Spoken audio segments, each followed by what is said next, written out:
అందరికీ నమస్కారం. నేను మీ గంటి ఉష.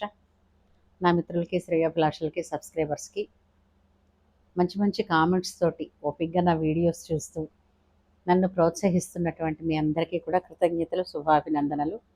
నేను షార్ట్స్ రూపంలో పద్యాలు చెప్తున్నానండి. అంటే ఏంటంటే అది 15 సెకన్ల షార్ట్ చేస్తున్నాను. అంటే 3 నిమిషాలది కూడా ఉన్నట్టుంది. కాకపోతే ఏంటంటే 15 సెకండ్స్‌లోనే సాధ్యమైనంత పద్యం చెప్పేసి, ఆ పద్యం తాలూకు సారాంశం కొంతలో కొంత ఒక్క స వాక్యంలో చెప్పే ప్రయత్నం చేస్తున్నాను. ఎందుకు అనంటే, "ఏం మీకు 3 నిమిషాలది చేయొచ్చు కదా! ఇంకా విపులంగా చెప్పొచ్చు కదా!" అని అంటున్నారు. మంచిదే. కాకపోతే ఒక విషయం ఏంటంటే, పద్యాలు అనన్నది అసలు మరుగున పడిపోతున్నాయండి. ఇప్పటి కాలం పిల్లలకి ఒక్క పద్యం అంటే ఒక్క పద్యం తెలుసా? ఈ కాన్వెంట్ స్కూళ్ళలో వేసిన తర్వాత ఆ పిల్లలకి జానీ జానీ ఎస్ పప్పలు లేదా రింగా రింగా రోజెస్ తప్ప లేదా హంటీ డంటీ సెట్ అనేవాలి ఇవి తప్ప మన చేతవెన్న ముద్ద చెంగల్వ పూదండ బంగారు మొలతాడు పట్టుదట్టి ఈ పద్యాలు చెప్పడం, నేర్పించడం, వల్లె వేయించడం అన్నది మరుగైపోతోంది. అంతేకాకుండా ఈ ఇంగ్లీష్ స్కూళ్ళల్లో చదవడం, తర్వాత ఇంగ్లీష్ రావాలి అనంటే ఇంగ్లీష్‌లో మాటలు మొదలుపెడితేనే ఇంగ్లీష్‌లో వస్తాయి అని చెప్పడం. ఇంగ్లీష్‌లో మాట్లాడితే కొంచెం ఏదో ఎక్స్‌ట్రా క్వాలిటీ ఉంటుందన్నట్టు చూడడం. ఇంకా పోలేదండి మన వాళ్ళల్లో చాలామందిలో.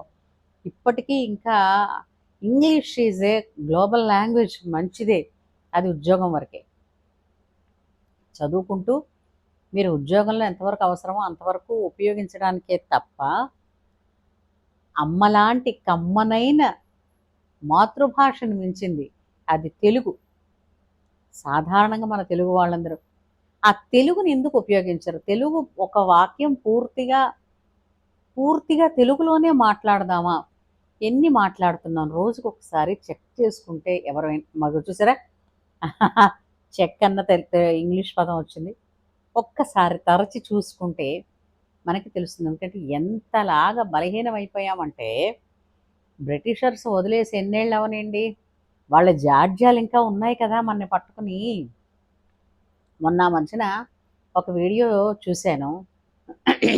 అందులో ఒక చిన్నపిల్ల ఇంకా స్కూల్‌కి వెళ్ళకుండానే అంతా ఇంగ్లీష్‌లోనే మాట్లాడుతోందని ఆమె గురించి ఇంటర్వ్యూ చేసి ఆమె తల్లిదండ్రులతో మాట్లాడితే ఆమె అచ్చు అమెరికన్ ఇంగ్లీష్ మాట్లాడుతోందని చెప్పేసి పొగుడుతూ చాలా వీడియో చేశారు. అదే ఆ వీడియో చాలామంది చూశారు కూడా. మంచిది. పసిపిల్లలు మీకు ఇప్పటికైనా అర్థమై ఉంటుందా? పసిపిల్లలండి మనం ఎలా తయారు చేస్తే అలా తయారవుతారు.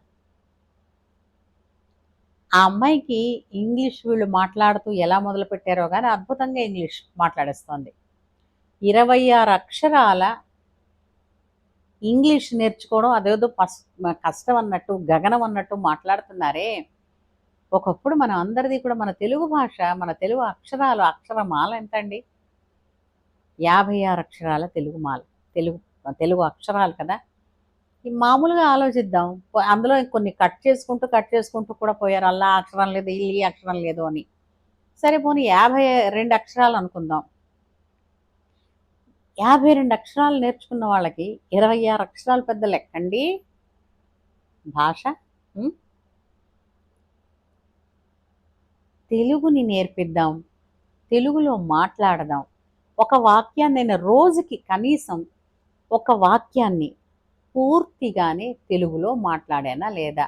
అలా వెళ్ళు, ఇలా రా, ఇది అది కాదు. అమ్మా నాకిది కావాలి. లేదా అమ్మా నేను ఫలానా ప్రదేశానికి వెళుతున్నానని ఒక్క వాక్యాన్ని పూర్తిగా తెలుగులో. ఇది నిజంగా సీరియస్‌గా తీసుకుంటే గనక మన తెలుగు భాష బ్రతుకుతుందండి. ఎందుకంటే దేశ భాషలందు తెలుగు లెస్స అని చెప్పారు కదా! ఇంతే కాకుండా ఒక లలిత గీతం ఉంది. కమ్మనైన తోడు పెరుగు తెలుగు అని ఒక చక్కటి లలిత గీతం కూడా ఉంది. అలాగే పాడనా తెలుగు పాట అని పాటలున్నాయి.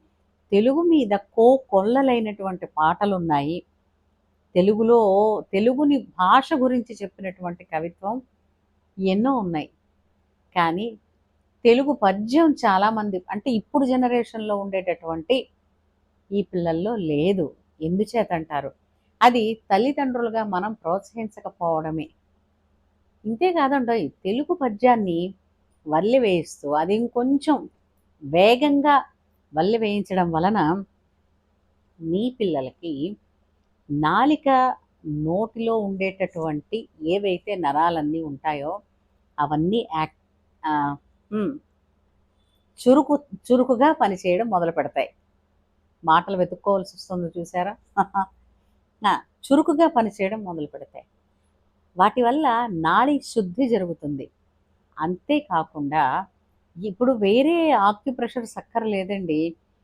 అది ఎందుకు వేదాన్ని వల్లించండి. వేదాన్ని వల్లించడం వలన ఎన్నో మనకి రుగ్మతలు పోతాయి. అలాగే ఎన్నో రకాల ప్రయోజనాలు కలుగుతాయని అంటారు. ఎందుకని? అవన్నీ కూడా సౌండ్‌తో, ఉచ్చారణతో కూడుకున్నవి.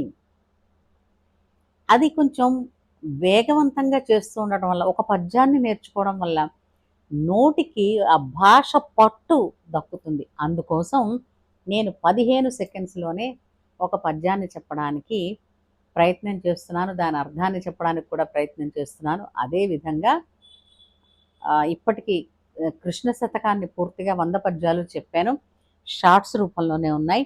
ఇంతవరకు చూడకపోతే దయచేసి చూసి సబ్స్క్రైబ్ చేయాల్సిందిగా కోరుకుంటున్నాను. అంతేకాకుండా మీ పిల్లలకి ఒక్క పద్యం రోజుకైనా నేర్పించండి. అలాగే భగవద్గీత శ్లోకాలు కూడా నేను ఒక్కొక్క శ్లోకాన్ని ఎలా చదవాలి అని కూడా చెప్తున్నాను. ఇంకా ప్రథమాధ్యాయంలోనే ఉన్నాననుకోండి. ఆహ్, అది కూడా పిల్లలకి నేర్పించండి. చాలామంది అంటారు, "పిల్లలకి టైం ఎక్కడున్నాదండి" అని. దేనికి ఎవరికీ సమయం లేదండి. సమయాన్ని మనం చేసుకోవాలి. ఎందుకు చేసుకోవాలి అనంటే, ఇష్టమైన పననుకోండి, అప్పుడు కష్టం ఉండదు. ముందు పని అంటే ఇష్టపడాలి. ఈ పని. పిల్లలకి మన సంప్రదాయాన్ని, సంస్కారాలని, మన భాషని తరగని ఆస్తులుగా వారికి కట్టబెట్టాలంటే, మనం ఈ సమయం తీసుకొని వాళ్ళకది చెప్పి, నేర్పించి తీరాలి. ఎందుకంటే, పద్యం బ్రతికితే భాష బతుకుతుంది. భాష బ్రతికితే భావాలు బ్రతుకుతాయి. జగత్తంతా భావనతోనే నిండి ఉంది కదండీ! అందుకోసం చెప్తున్నాను. ఈ కొన్ని చూసారా వేగంగా చెప్పే పద్యాలున్నాయి. ఇప్పుడు చిన్నప్పుడు మనని పద్యం అప్పజెప్పమని గూడా అడిగేవారు. చేత వెన్నముద్ద చెంగల్వ పూదండ బంగారు మొలతాడు పట్టుదట్టి సంధితా ఎత్తులు సరిమూవ గజ్జలు చిన్ని కృష్ణ నిన్ను చేరుకొలతు. అలాగే కొన్ని కొన్ని శతకాల్లోంచి కొన్ని గజేంద్ర మోక్షం అంటే భాగవతంలో పోతన మహాత్ములు రాసినటువంటి భాగవత పద్యాలున్నాయి చూసారండి. అద్భుతమైనటువంటి పద్యాలున్నాయి కదా!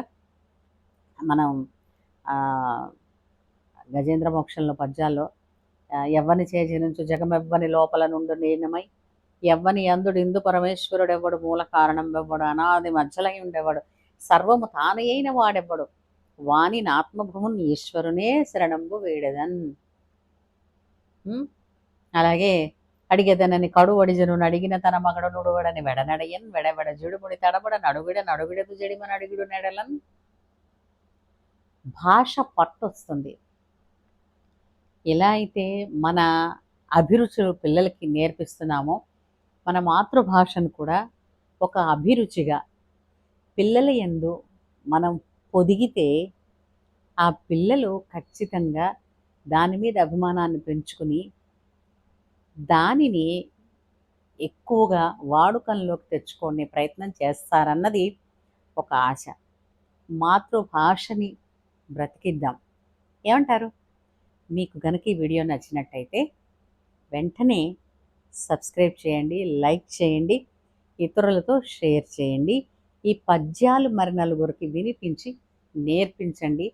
తద్వారా రూపాయి ఖర్చు లేకుండా నోటి మాట ద్వారా మన పిల్లలలో వస్తున్న తరానికి, ఇప్పుడున్న తరానికి మన భాషా సంపదని మనం అందించగలుగుతాం. ఏమంటారు? ఉంటాను.